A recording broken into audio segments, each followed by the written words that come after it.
ഈശോയ്ക്ക് എന്നും സ്തുതിയും പുകഴ്ചയും മഹത്വവും ഉണ്ടായിരിക്കട്ടെ.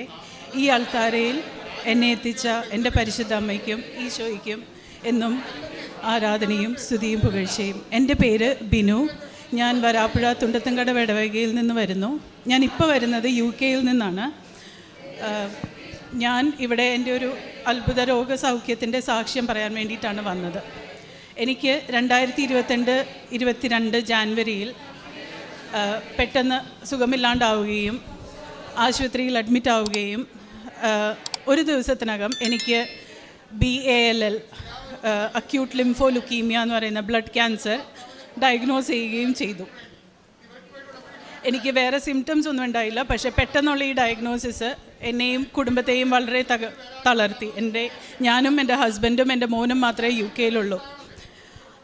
പക്ഷേ ദൈവത്തിൻ്റെ അനുഗ്രഹം എന്ന് പറയട്ടെ, UK-യിൽ പൊതുവേ ട്രീറ്റ്മെൻറ്റ് കിട്ടാൻ ഒത്തിരി കാലതാമസമുണ്ട്, നമുക്ക് ഡോക്ടേഴ്സിനെ കാണാൻ താമസമുണ്ട്. പക്ഷേ ആ സമയത്തൊക്കെ ഈശോ എന്നെ കൂടെ നടത്തി എനിക്ക് ഏറ്റവും നല്ല ഹോസ്പിറ്റലിലേക്ക് എന്നെ അവർ ഷിഫ്റ്റ് ചെയ്യുകയും ഓൾമോസ്റ്റ് ഇമ്മീഡിയറ്റ്ലി വിത്തിൻ 2 days എൻ്റെ ട്രീറ്റ്മെൻറ്റ് സ്റ്റാർട്ട് ചെയ്യാൻ തീരുമാനിക്കുകയും ചെയ്തു. ഞാൻ അഡ്മിറ്റ് ആവുമ്പോൾ എൻ്റെ പ്ലേറ്റ്ലെറ്റ് കൗണ്ട് വെറും 3000 ആയിരുന്നു. നോർമൽ ഒരാളുടെ 1,50,000 വേണം. അന്ന് എനിക്ക് 3000 ഉള്ളൂ. അവിടെ നിന്ന് ഈശോ എന്നെ കൊണ്ടു നടന്നു. അന്ന് എനിക്ക് വേണ്ടി മമ്മയാണ് നാട്ടിൽ ഉടമ്പടി ആദ്യമായിട്ട് എടുക്കുന്നത്. ജനുവരി അവസാനം മമ്മ ഉടമ്പടി എടുക്കുന്നു. ഇവിടെ നിന്ന് നാട്ടിൽ നിന്ന് വന്ന കുറച്ച് സുഹൃത്തുക്കളുടെ കയ്യിൽ ഉടമ്പടി വസ്തുക്കൾ എനിക്ക് അയച്ചു തരുന്നു. ഞാൻ അഡ്മിറ്റായിട്ട് ജാൻ 19 അഡ്മിറ്റായിട്ട് 6 ആഴ്ച ഹോസ്പിറ്റലിൽ കണ്ടിന്യൂസ്ലി അഡ്മിറ്റായിരുന്നു. അന്ന് കോവിഡിൻ്റെ സമയവും കൂടെ ആയതുകൊണ്ട് അവിടെ ഒരുപാട് റെസ്ട്രിക്ഷൻസ് ഉണ്ടായിരുന്നു. ഹോസ്പിറ്റലിൽ ആർക്കും വരാൻ പറ്റില്ല, എൻ്റെ ഹസ്ബൻഡിനെയോ കുട്ടിയെയോ കാണാൻ പറ്റില്ല. വളരെ മാനസികമായിട്ട് തളർന്നിരുന്ന സമയത്ത് പ്രാർത്ഥനയിലൂടെ എനിക്ക് വേണ്ടി ഒരുപാട് പേര്, എനിക്ക് പ്രാർത്ഥിക്കാൻ സാധിക്കുന്നില്ലെങ്കിലും എനിക്ക് വേണ്ടി ഒരുപാട് പേര് പ്രാർത്ഥിക്കുന്നുണ്ട് എന്നുള്ളൊരു വിശ്വാസത്തിൽ മുന്നോട്ട് പോയി.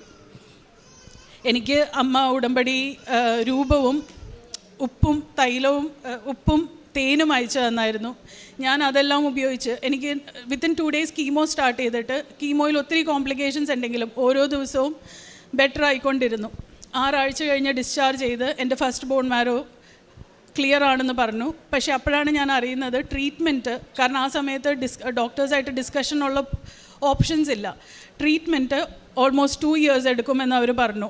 അക്യൂട്ട് ആയതുകൊണ്ട് ഇതൊരിക്കലും പൂർണ്ണമായിട്ടും മാറില്ലെന്നും എപ്പോഴും ട്രീറ്റ്മെൻറ്റ് എടുത്തുകൊണ്ടിരിക്കണമെന്നും 2 വർഷത്തെ കണ്ടിന്യൂസ് കീമോ ട്രീറ്റ്മെൻറ്റ് ചെയ്ത് കഴിഞ്ഞാലാണ് കുറച്ച് കാലത്തേക്ക് നമുക്ക് സൗഖ്യമുണ്ടാവുക എന്നും അവർ പറഞ്ഞു. ഞാൻ ട്രീറ്റ്മെൻറ്റ് തുടങ്ങി. മാർച്ചിൽ 2nd സൈക്കിളിന് വീണ്ടും അഡ്മിറ്റായി. അപ്പോഴത്തേക്കും എൻ്റെ മമ്മയ്ക്കും എൻ്റെ ബ്രദറിനും UK-യിലേക്ക് വരാനും സാധിച്ചു.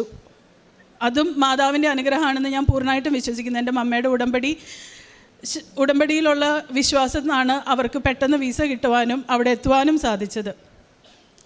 അവർ വന്നു. അപ്പോഴെൻ്റെ വീട്ടിലെ കാര്യങ്ങൾക്കും എല്ലാം ഇതായി. ഞാൻ 2ാമത്തെ സൈക്കിളിൽ അഡ്മിറ്റ് ആവുമ്പോൾ എനിക്ക് ഇമ്മ്യൂണിറ്റി കുറഞ്ഞിട്ട് കോവിഡ് പിടിപെട്ടു.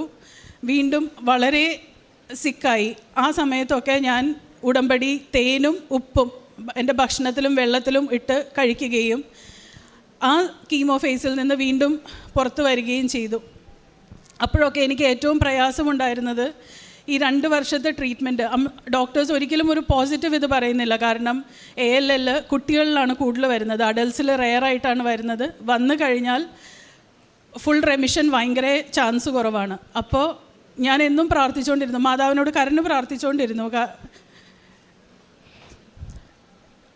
ഈശോയുടെ കൂടെ 33 വർഷം ഈശോയുടെ കൂടെ ഉണ്ടായതുപോലെ എൻ്റെ കുഞ്ഞിൻ്റെ കൂടെ നിൽക്കാൻ പറ്റണേ എന്ന് ഞാൻ പ്രാർത്ഥിച്ചുകൊണ്ടിരുന്നു. അങ്ങനെ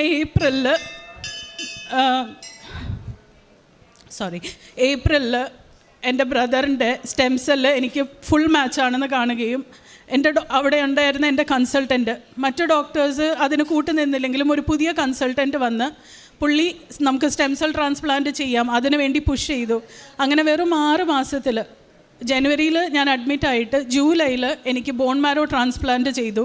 ഞാൻ റെമിഷനായി വീട്ടിലേക്ക് തിരിച്ചു പോയി.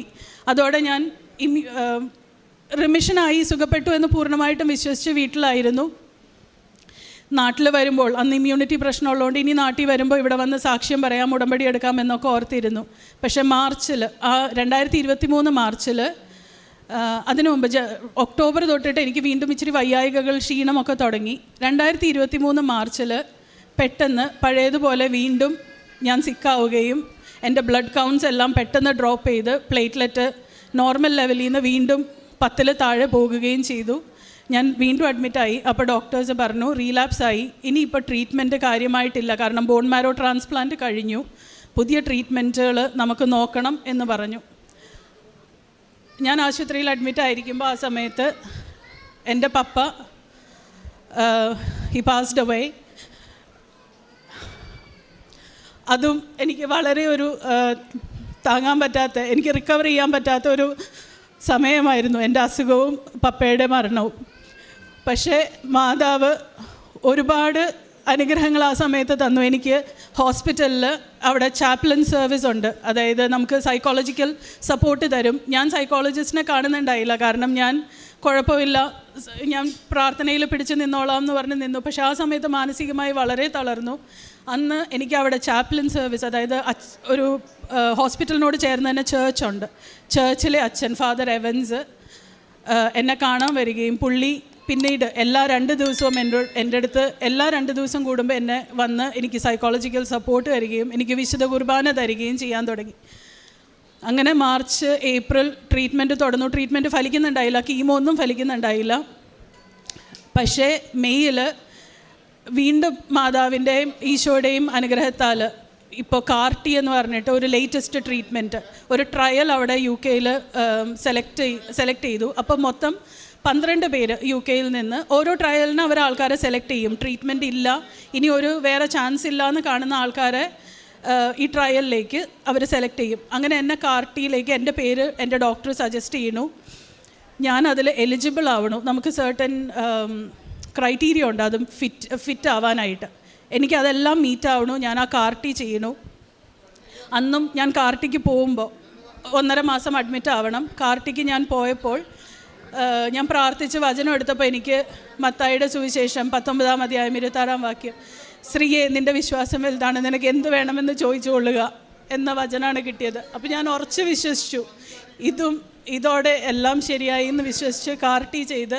കാർട്ടി ട്രീറ്റ്മെൻറ്റിൽ ഒരുപാട് കോംപ്ലിക്കേഷൻസ് ഉണ്ട്. കാർട്ടി ട്രീറ്റ്മെൻറ്റിന് പുതിയ ട്രീറ്റ്മെൻറ്റ് ആയതുകൊണ്ട് നമുക്ക് ന്യൂറോടോക്സിസിറ്റി വരാം, നമ്മൾ ചെറിയ സീഷേഴ്സ് വരാം, നമ്മുടെ ചലനശേഷി പോകാം, അങ്ങനത്തെ കുറേ ഇതുണ്ട്. ദൈവകൃപയാൽ എനിക്ക് അതൊന്നും സംഭവിച്ചില്ല. കാർട്ടി കഴിഞ്ഞ് ഡിസ്ചാർജായി ഞാൻ വീട്ടിൽ വന്നു. ഓഗസ്റ്റിൽ ഞാൻ ഡിസ്ചാർജായി വീട്ടിൽ വന്നു. ഒക്ടോബർ അവസാനം ഡോക്ടേഴ്സ് എൻ്റെ റുട്ടീൻ ചെക്കപ്പിൽ പറഞ്ഞു കാർട്ടിയുടെ ലെവല്, കാർട്ടിയുടെ പ്രൊട്ടക്ഷൻ എൻ്റെ ബോഡിയിൽ നിന്ന് കുറഞ്ഞു, ഇനി നമുക്ക് റീലാപ്സിന് വളരെ സാധ്യത കൂടുതലാണ്. അതായത് എൻ്റെ ബോഡി ഒന്നും അക്സെപ്റ്റ് ചെയ്യുന്നില്ല. ഞാൻ ഭയങ്കരമായിട്ടും തകർന്നു പോയ സമയമാണ്. കാരണം ഓരോ പ്രാവശ്യവും ഇത് ശരിയായി തമ്പുരാനായിട്ട് എനിക്ക് അർഹിക്കാത്ത വഴികൾ കാണിച്ചു തന്നു. അതായത് സ്റ്റെം സെല്ല് ട്രാൻസ്പ്ലാന്റ് 100% സക്സസ്ഫുൾ ആയിരുന്നു. കാർട്ടി ഒത്തിരി പേർക്ക് കിട്ടാണ്ട്, എൻ്റെ കൂടെ ഉള്ള ഒരാൾ ആ സമയത്ത് കാർട്ടിക്ക് എലിജിബിൾ ആവാണ്ട് എൻ്റെ ഫ്രണ്ടല്ല ഹോസ്പിറ്റലിലെ ഇൻമേറ്റ് പോയത് ഞാൻ അറിഞ്ഞായിരുന്നു, മരിച്ചു പോയത് അറിഞ്ഞായിരുന്നു. ആ സമയത്തൊക്കെ ഞാൻ ഒത്തിരി നന്ദി പറഞ്ഞിട്ടുണ്ട്. എന്നിട്ട് കാർട്ടിയും ഫെയിലായി എന്ന് കേട്ടപ്പോൾ എനിക്ക് ഭയങ്കര തകർന്നു പോയ സമയമാണ്. അപ്പം ഞാൻ നവംബറിൽ ഞാൻ ഉടമ്പടി ആ സമയത്ത് എടുത്തിട്ടില്ല. ഓൺലൈൻ എടുക്കാനായിട്ട് ഇത് ചെയ്തു, പക്ഷേ ഒരിക്കലും അത് കണ്ടിന്യൂസ്ലി ഫോളോ ചെയ്തില്ല. പ്രാർത്ഥനയുണ്ട്, എന്നും കുടുംബ പ്രാർത്ഥനയുണ്ട്, ബൈബിൾ ഇടയ്ക്ക് വായിക്കുന്നുണ്ട്, വിശ്വാസമുണ്ട്, അങ്ങനെയെല്ലാം ഉണ്ട്. പക്ഷേ ഞാനായിട്ട് ഉടമ്പടി എടുത്തിട്ടുണ്ടായില്ല. അങ്ങനെ ഇരിക്കുമ്പോൾ ഞാൻ നവംബറിൽ ആ അവസ്ഥയിൽ ഞാൻ മനസ്സിൽ തീരുമാനിച്ചു എനിക്ക് എങ്ങനെയെങ്കിലും മാതാവിനോട് ഞാൻ ഓൺലൈൻ ഉടമ്പടി എടുത്തു. 25 നവംബറിന് എനിക്ക് നാട്ടിലൊന്ന് വരണം. കാരണം ഡോക്ടേഴ്സ് ഇനി ട്രീറ്റ്മെൻറ്റ് ഇല്ലയെന്ന് പറഞ്ഞ സ്ഥിതിക്ക് എനിക്കൊന്ന് നാട്ടിൽ വരണം, മാതാവിൻ്റെ അടുത്ത് വന്ന് എനിക്ക് പ്രാർത്ഥിക്കണം. അന്ന് എൻ്റെ വിശ്വാസമായിരുന്നു ഇവിടെ വന്ന് പ്രാർത്ഥിച്ച് ഞാൻ തിരിച്ചു പോയാൽ എനിക്കൊന്നും ഉണ്ടാവില്ല എന്നുള്ളൊരു പൂർണ്ണ വിശ്വാസത്തിൽ ഞാൻ പ്രാർത്ഥിച്ചു. ഞാൻ ഡോക്ടേഴ്സിനോട് പെർമിഷൻ ചോദിച്ചു. അവർക്ക് തരാൻ താല്പര്യം ഉണ്ടായില്ല, റിസ്ക് കൂടുതലാണ്, നാട്ടിലേക്ക് ട്രാവൽ ചെയ്താൽ കോവിഡിൻ്റെ ഇഷ്യൂസ് ഉണ്ടാവാം, ഇമ്മ്യൂണിറ്റി കുറവായതുകൊണ്ട് ട്രാവൽ ചെയ്യാൻ പറ്റില്ല. എനിക്ക് വളരെ തളർച്ചയും കാര്യങ്ങളും ഒക്കെ ഉണ്ടായിരുന്നു. ഞാൻ പെട്ടെന്ന് ടയേർഡാവും, തളർന്ന് ഒക്കെ ഉണ്ടായിരുന്നു. പക്ഷേ മാതാവിൻ്റെ അനുഗ്രഹത്താൽ ആ ഓൺലൈൻ ഉടമ്പടി പ്രാർത്ഥന പോലെ എനിക്ക് ഡിസംബർ 26-ാം തീയതി നാട്ടിലെത്താൻ പറ്റി. ഡിസംബർ 29-ന് ഞാൻ ഇവിടെ വന്ന് ഓൺലൈൻ തീർത്ഥാടന ഉടമ്പടി എടുത്തു. അത്ഭുതം മാത്രമാണ്. കാരണം എനിക്ക് അത്രയും യാത്ര ചെയ്യാനും, അന്ന് ഞാൻ എൻ്റെ ഹസ്ബൻഡും കുട്ടിയുടെയും കൂടെയാണ് വന്നത്, യാത്ര ചെയ്യാനും ഇവിടെ വന്ന് ഉടമ്പടി എടുക്കാനും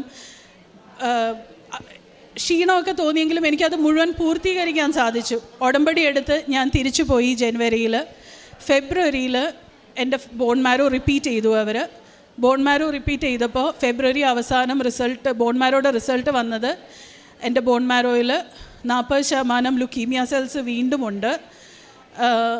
ഡോക്ടേഴ്സ് എന്നെ ഹോസ്പിറ്റലിലേക്ക് വിളിപ്പിച്ചിട്ട് പറഞ്ഞു, നമുക്കിനി ലിറ്ററലി ഒന്നും ചെയ്യാനില്ല, മെയിൻ്റനൻസ് കീമോ കുറച്ച് നാൾ ചെയ്ത് നോക്കാം, ബോഡിയിൽ കീമോ എത്ര നാൾ ചെയ്യണോ അത്ര നാൾ സർവൈവ് ചെയ്യാൻ പറ്റുമായിരിക്കും, കീമോയുടെ കോംപ്ലിക്കേഷൻസ് വന്നാലും സർവൈവൽ ഡിഫിക്കൽട്ടാണ് എന്ന് പറഞ്ഞു. അങ്ങനെ വീണ്ടും വളരെ വളരെ വിഷമിച്ച് ഇനി ഒരു വഴിയുമില്ല എന്നും പറഞ്ഞ് ഞാൻ അന്ന് അച്ഛൻ്റെ ഒരു ധ്യാനത്തിൽ അച്ഛൻ്റെ ധ്യാനം കേട്ടുകൊണ്ടിരിക്കുകയാണ്. അപ്പോൾ അതിൽ അച്ഛൻ പറഞ്ഞു, ഉടമ്പടി നിങ്ങൾ എടുക്കുകയും പുതുക്കുകയും ഒക്കെ ചെയ്യുമ്പോൾ പെട്ടെന്ന് കുറേ തടസ്സങ്ങൾ വരും, പെട്ടെന്ന് നിങ്ങൾക്ക് താങ്ങാൻ പറ്റാത്ത പ്രശ്നങ്ങൾ വരും, പക്ഷേ വിശ്വസിച്ച് പ്രാർത്ഥിച്ചാൽ അതിന് മാതാവ് ഉത്തരം തരുമെന്ന്. ഒരാഴ്ച ഞാൻ വളരെ ഡെസ്പായിരുന്നു. ഞാനും ഹസ്ബൻഡും മകനും, എൻ്റെ മോന് 12 വയസ്സാണിപ്പോൾ, വളരെ വളരെ വിഷമിച്ച് ഞങ്ങൾ കഴിച്ചു കൂട്ടി. കാരണം ഡോക്ടേഴ്സ് മുഖത്ത് നോക്കി ഇനി 1 മാസം ഉള്ളൂ 2 മാസം ഉള്ളൂ എന്ന് പറയുമ്പോൾ അത് വളരെ പ്രയാസമുള്ള കാര്യമാണ്. പക്ഷേ ഡോക്ടേഴ്സ് തന്നെ, ഞാൻ അങ്ങോട്ട് ചോദിച്ചു, നമുക്കൊരു ബോൺ മാരോയും കൂടെ റിപ്പീറ്റ് ചെയ്താലോ എന്ന് പറഞ്ഞ് റിപ്പീറ്റ് ചെയ്ത ബോൺ മാരോയിൽ അത്ഭുതകരമായിട്ട് 14th മാർച്ചിന് ചെയ്ത ബോൺ മാരോയുടെ റിസൾട്ട് എനിക്ക് ഏപ്രിൽ ആദ്യം കിട്ടി. അതിനകത്ത് 0% ലുക്കീമിയ സെൽസ് ആണെന്നാണ് എൻ്റെ റിസൾട്ട് വന്നേക്കുന്നത്. അത് എൻ്റെ അമ്മ മാതാവിൻ്റെ ഒരാളുടെ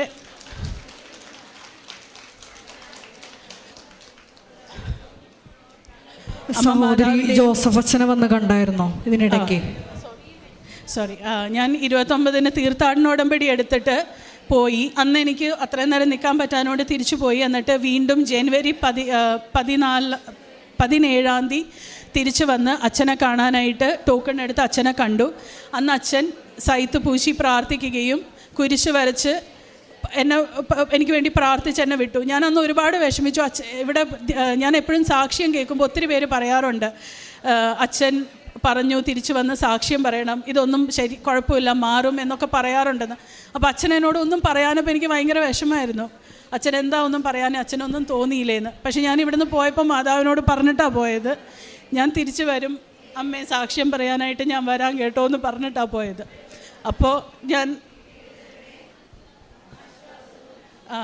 അപ്പോൾ ഇപ്പോൾ എൻ്റെ ബോൺ മാരോ ക്ലിയർ ആയിട്ട് വന്നു. ഡോക്ടേഴ്സ് വീണ്ടും എന്നോട് ഇനി 1 വർഷം മെയിൻ്റനൻസ് കീമോ തന്നെ തുടരണമെന്നാണ് പറഞ്ഞേക്കുന്നത്. പക്ഷേ ഞാൻ പൂർണ്ണമായിട്ടും വിശ്വസിക്കുന്നു ഇതെൻ്റെ പൂർണ്ണ സൗഖ്യമാണെന്നും ഇനി എനിക്ക് ട്രീറ്റ്മെൻറ്റ് വേണ്ടി വരില്ല എന്നും ഞാൻ പൂർണ്ണമായിട്ട് വിശ്വസിക്കുന്നു. ഏപ്രിലിൽ ഈ റിസൾട്ട് വന്നപ്പോൾ അന്നോട്ട് എനിക്ക് വന്ന് സാക്ഷ്യം പറയണമെന്ന് ഭയങ്കര ആഗ്രഹമായിരുന്നു. ഡോക്ടേഴ്സ് മനസ്സില്ല മനസ്സോടെ എൻ്റെ സ്വന്തം റിസ്കിൽ ട്രാവൽ ചെയ്യണമെങ്കിൽ ട്രാവൽ ചെയ്തോ എന്ന് പറഞ്ഞു. അപ്പോൾ ഞാൻ കഴിഞ്ഞ വെള്ളിയാഴ്ച സാക്ഷ്യം പറഞ്ഞ് തിരിച്ചു പോകാൻ വേണ്ടിയിട്ട് ഒരു 10-15 ദിവസത്തേക്ക് വന്നതാണ്. അപ്പോഴും അവിടുന്ന് പോന്നപ്പോൾ ഞാൻ മാതാവേ കൂടെ ഉണ്ടാവണേ, ഞാൻ ഒറ്റയ്ക്കാണ് ട്രാവൽ ചെയ്യണേ എന്ന് പറഞ്ഞിട്ടാണ് വന്നത്. ഇത്രയും ഒറ്റയ്ക്ക് ട്രാവൽ ചെയ്തു ഇവിടം വരെ വന്നു. ദൈവം അനുഗ്രഹിച്ച് ഇതുവരെ വലിയ കുഴപ്പങ്ങളില്ലാണ്ട് വയ്യായികകളൊക്കെ തരണം ചെയ്യാനുള്ള ശക്തി മാതാവും ഈശോയും തന്നുകൊണ്ട് ഞാൻ മുന്നോട്ട് പോകുന്നു.